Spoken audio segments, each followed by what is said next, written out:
Es un papucho. Su cara parece tallada por los mismos ángeles. Como hablamos en el video anterior de la franquicia, Shrek revolucionó a la animación generada por ordenador a principios del nuevo milenio. Fue un éxito en todos los sentidos y se confirmó una secuela que se estrenó en el año 2004 y es recordado hoy en día como no solamente una de las mejores secuelas de cualquier franquicia animada, sino una película con identidad propia que reafirmó los estándares de DreamWorks Animation y al mismo tiempo estableció los elementos definitivos de la saga, y nos dio la mejor película de Shrek. Y gracias a esto, después de 16 años, podemos ver esta película una y otra vez y seguirla disfrutando. Pero, ¿qué hace tan buena a Shrek 2? ¿Y por qué la mayoría de los aspectos positivos se vinieron abajo con la tercera? En este video quiero profundizar en distintos puntos y explicarles por qué creo de manera no irónica que Shrek 2 es un gran ejemplo de lo que debería ser una secuela. Así que prepárense, porque esto nos llevará un rato. Hacer una secuela no es nada fácil, y menos cuando se tienen expectativas por seguir con la calidad de la primera película. Por ello hay pocas secuelas que sobresalen o que podemos considerar como superiores a sus antecesoras. Si nos vamos con los ejemplos universales podemos ver clásicos como El Imperio Contraataca, la segunda parte del Padrino, Aliens o Terminator El Día del Juicio Final. En tiempos recientes tenemos películas como El Caballero de la Noche, Mad Max Furia en el Camino o Blade Runner 2049. Pero, ¿qué debe hacer una secuela para ser considerada buena o superior a la primera película? Obviamente no es un tipo de receta, si fuera tan sencillo, tendríamos menos secuelas mediocres e incontables remakes llegando cada año. Pero hay ciertos aspectos o puntos que son necesarios si tratamos de tipificar como espectadores lo que diferencia a una buena secuela del resto. Como primer punto se debe explorar el mundo presentado en la primera película. Como espectadores debemos conocer más el universo en el cual se desenvuelve la historia. Esto también puede ir de la mano con elementos narrativos como los arcos de personajes, si es que tienen uno, claro. Por ejemplo, la trilogía del Señor de los Anillos se desarrolla constantemente en un viaje. Frodo debe destruir el anillo de Sauron, pero en medio de esto hay un mundo fantástico que es explorado de una manera orgánica y que fluye con una narrativa elocuente mientras acompañamos a nuestros héroes. Otro aspecto a tomar en cuenta es que se continúe con la historia que se estableció con anterioridad. Ejemplo de esto es El Imperio Contraataca. No solamente continúa la historia y expande el universo, sino que también presenta nuevos personajes que tendrán un peso más importante en la franquicia, como Palpatine, Lando, Yoda y obviamente el giro de trama más parodiado de toda la historia. Esta revelación no solamente define las metas de Luke en el regreso del Jedi, sino que establece un legado mismo en la franquicia. Toda la trilogía de precuelas se basan en esta premisa misma para existir, y esto no se planteó en Una Nueva Esperanza, lo hicieron en su secuela. Aparte de seguir con la historia y presentar nuevos personajes, se pueden desarrollar nuevos planteamientos ideológicos o profundizar en tópicos que se vieron en la primera película, pero quizás no lo suficiente, ya sean dilemas morales, aspectos filosóficos o inclusive una forma distinta de narrar el discurso de la obra. Poniendo todo esto sobre la mesa, podría parecer sencillo el tener una secuela con el paquete completo, pero no es así. Basta, Rogelio. Para la producción de Shrek 2, el director de la primera película, Andrew Adamson, regresó y se involucró directamente en el guión desde sus primeras versiones.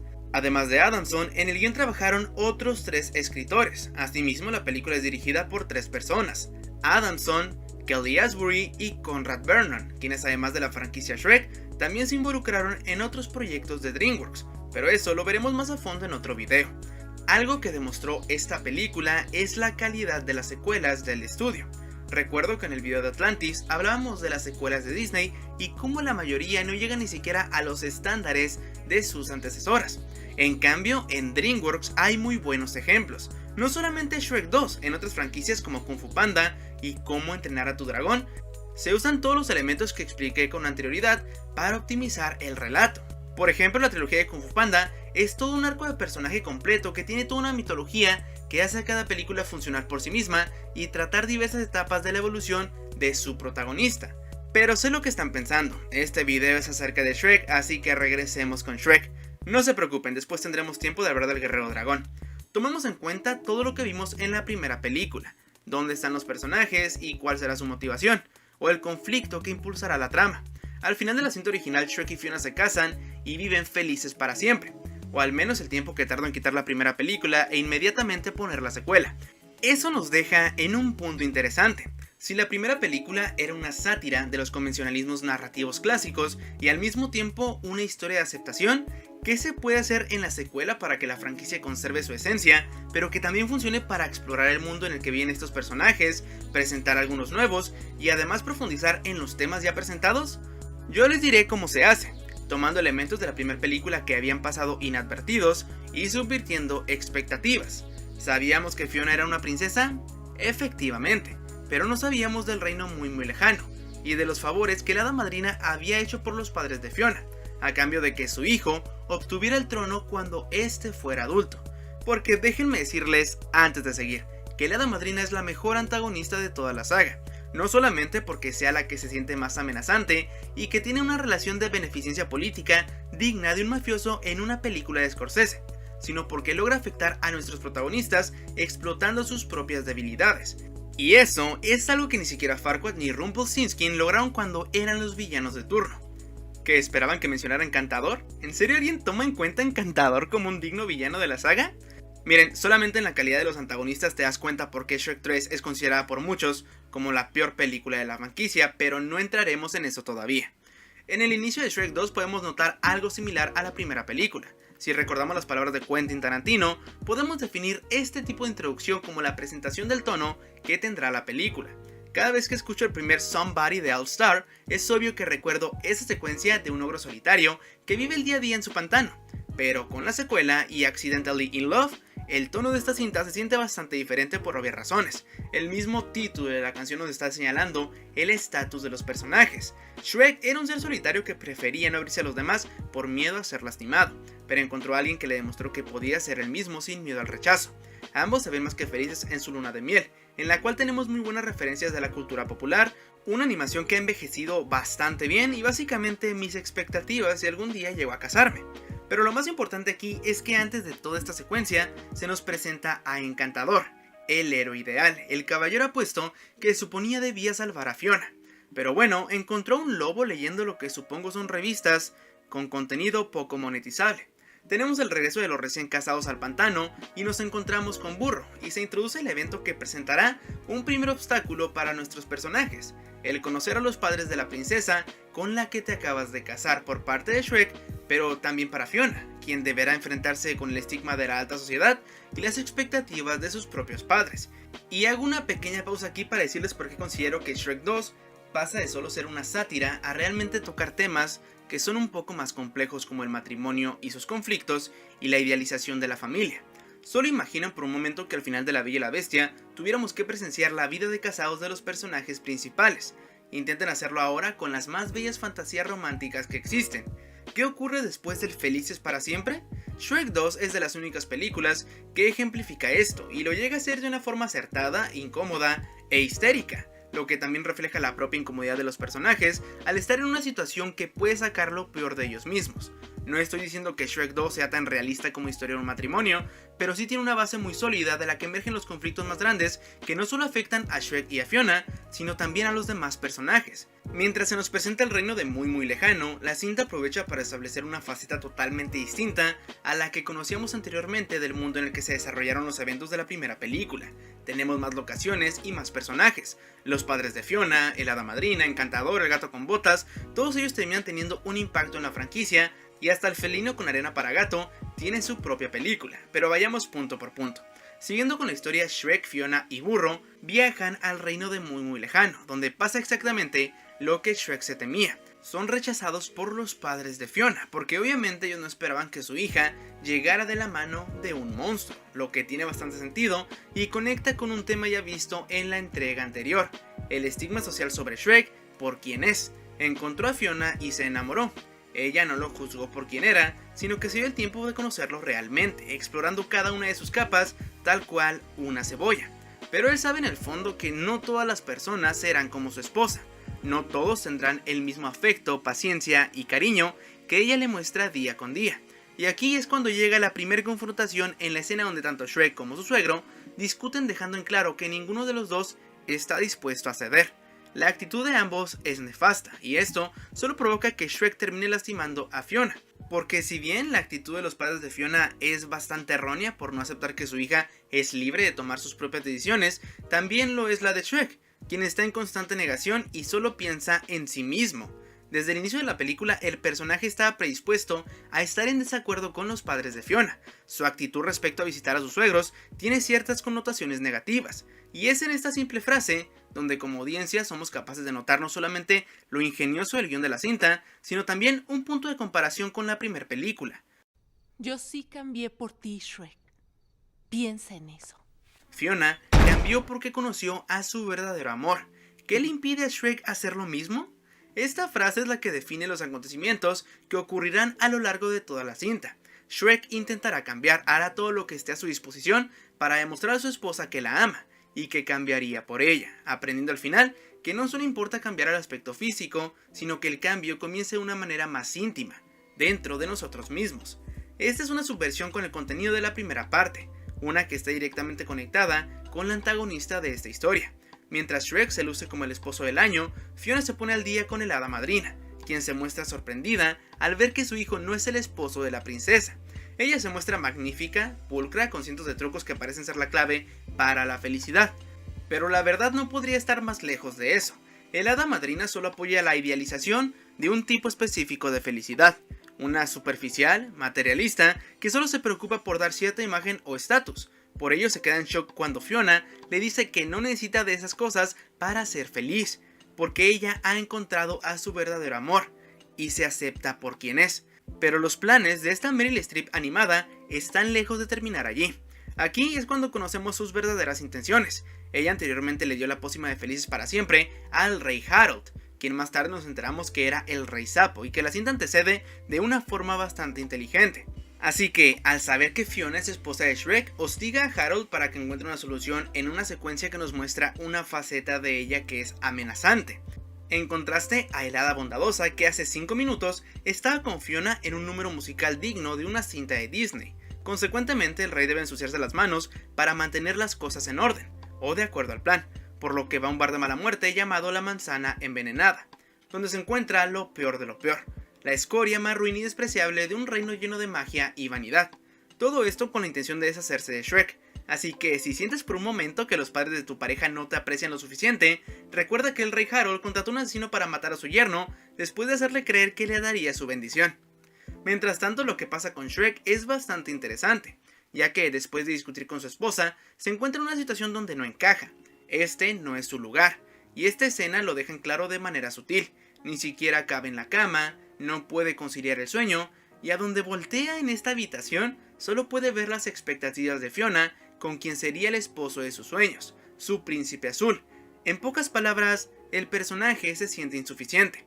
A pesar de que Fiona lo acepta tal y como es, él no se siente merecedor de su cariño, cosa con la cual nos podemos identificar como audiencia porque conocemos el pasado del personaje. Se trata de alguien inseguro que esconde sus sentimientos y que al momento de abrirse, esta misma inseguridad le hace preguntarse constantemente: ¿soy suficiente para esta persona? Podemos no sentirnos a la altura de nuestra pareja en diversas ocasiones, pero esto no solo se limita a este tipo de relación, sino a cómo nos sentimos como personas en general, cómo podemos sentir que no estamos a la altura de nuestros compañeros de escuela, de nuestro trabajo, de nuestra carrera, y cómo nos podemos sentir frustrados por ni siquiera cumplir nuestras propias expectativas, con esa sensación por las noches que no nos deja dormir y solamente podemos mirar hacia arriba pensando en todo lo que está mal con nosotros, todo lo que cambiaríamos si tan solo tuviéramos la oportunidad. Y bueno, creo que cuando somos adultos tenemos responsabilidades y relaciones, y de esta manera podemos comprender de una forma distinta a ciertos personajes. Por ello, este tipo de escenas, para mí, son las que hacen que realmente te preocupes por ellos, porque realmente los entiendes y te identificas con su situación. Cabe mencionar que para esta película, los animadores se tomaron el reto de mejorar la calidad de animación en comparación a la primera entrega, y una de estas mejoras radica en la expresividad de los personajes. Por ejemplo, la cara de Shrek tiene 218 músculos activos, lo cual es impresionante y requirió miles de horas de trabajo de cientos de animadores. El solo pensar en estar en un trabajo de 12 a 18 horas animando las emociones del ogro verde puede ser agotador. Se los dice a alguien que ha participado en cortos que ni siquiera son de animación y con softwares que facilitan bastante el trabajo. Considero que muchas veces el labor de los animadores no es valorado como merecen, pero como dije cuando hablamos del stop motion con Fantastic Mr. Fox, respeto mucho el trabajo de estas personas, y quizás algún día yo sea parte de un proyecto de animación, porque si soy sincero con ustedes, eso sería fantástico. Pero no nos desviemos del tema principal. Shrek y Burro se dirigen hacia la trampa de Papá Suegro, y se encuentran con el peor asesino a sueldo de todo el reino, porque viéndolo en retrospectiva, este sujeto es pésimo en su trabajo, ni siquiera sé por qué cobra tanto. Pero hablando en serio, el gato con botas siempre ha sido uno de mis personajes favoritos de la franquicia de Shrek. Imaginen a un niño de 10 años preguntándose dónde está el gato con botas mientras Shrek y Burro rescataban a Fiona.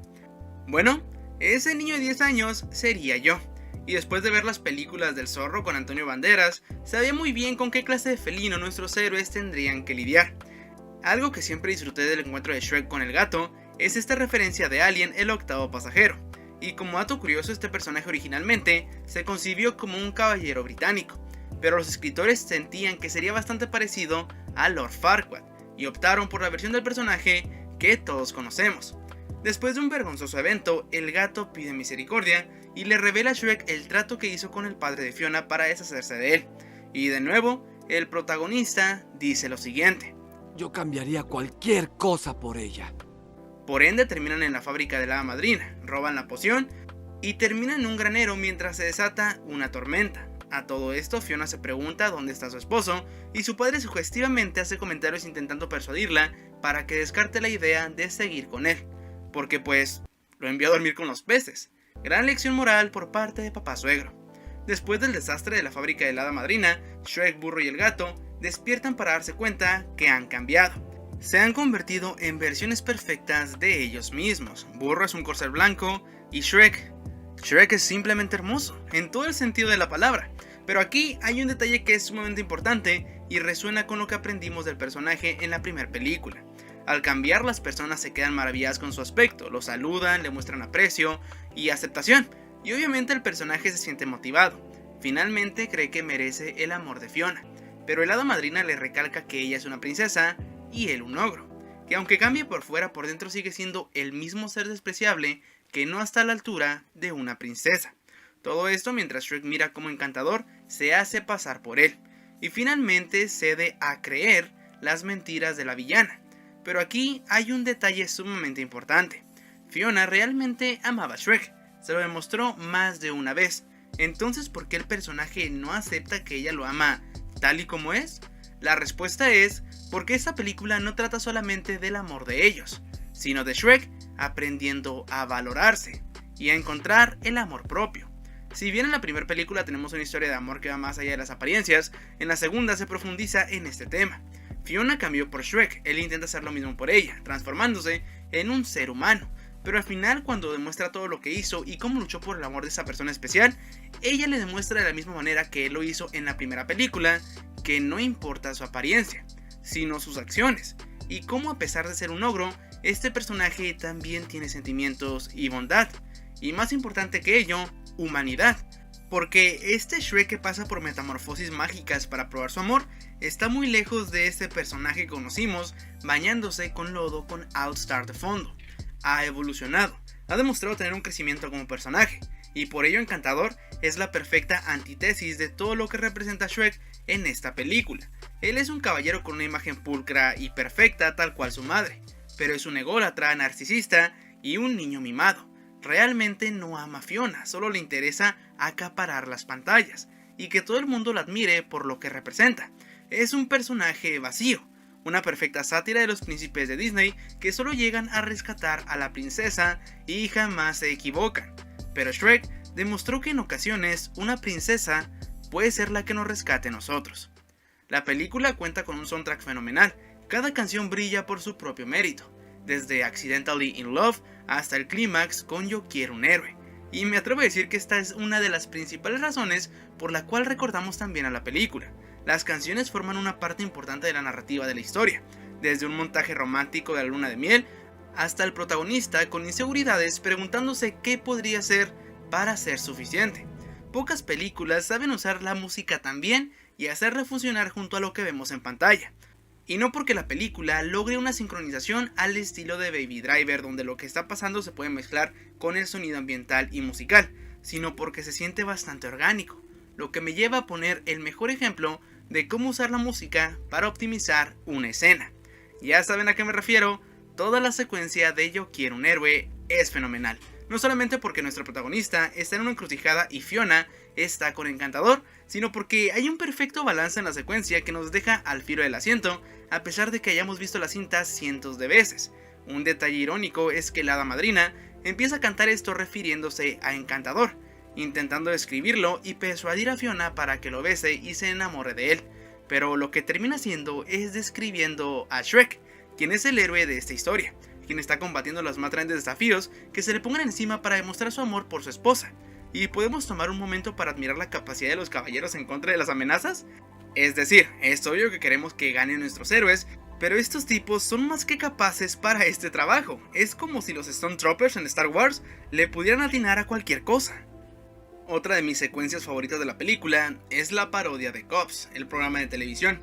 Es hilarante y muy bien ejecutada, y ver al gato gritando brutalidad policial es algo que me puede alegrar el día en cualquier ocasión. ¿Saldrán con la suya o aquí habrá gato encerrado? ¡Brutalidad policial! Y en general el humor de la película sigue teniendo ese toque ácido que tanto caracteriza a la franquicia, lo cual amo porque se disfruta viéndola con toda la familia, pero también un viernes en la noche donde no tengas nada mejor que hacer. Y creo que lo mejor de Shrek 2 es que es una película fantástica que se puede sostener por sí misma, pero que también es una gran continuación de la historia que comenzó en la cinta anterior, expandiendo todo este mágico mundo, introduciendo nuevos personajes y reforzando los temas previamente establecidos, con el logro protagonista aceptándose a sí mismo, y finalmente sintiéndose digno del amor de su esposa, pero todo por un proceso en el que los demás personajes también son parte fundamental de su evolución, y creo que este es el máximo punto de la franquicia, antes de que llegara la película que tomaría todo lo bueno de las dos primeras cintas y lo lanzara por la ventana para tener la historia más floja, el conflicto más onzo y las resoluciones más estúpidas de toda la saga. Pero eso lo veremos en el próximo video de la franquicia de Shrek, donde les diré por qué considero a la tercera película como la que manchó para siempre la reputación de esta saga. Y bueno, realmente no queda mucho que decir. Creo que es más que evidente que me encanta Shrek 2. Y sencillamente a quien no. Esto ha sido todo por este video. Siento tardar tanto en sacar videos últimamente, pero bueno, me importa que ustedes los disfruten. Muchas gracias a los Patreons que han apoyado al canal últimamente. Sin ustedes esto no sería posible. También a quienes comparten el contenido. Recuerden que si quieren recomendarme alguna película, pueden hacerlo a través de mi cuenta de Instagram. Y sí, soy consciente de todos los videos pendientes que tengo, pero no se preocupen, llegarán uno a uno, solo tengan un poco de paciencia. Respecto al podcast que les mencioné en el último video, me gustaría comentarles que lo más probable es que se grabe piloto en este mes, pero todavía no estoy seguro de cuándo se subirá. En fin, yo me despido, mi nombre es Silvio Oniram, y no olviden que Shrek es vida y Shrek es amor. ¿Y qué encontró? Un lobo de sexo dudoso que le dice que su princesa Si me permite- ya está casada.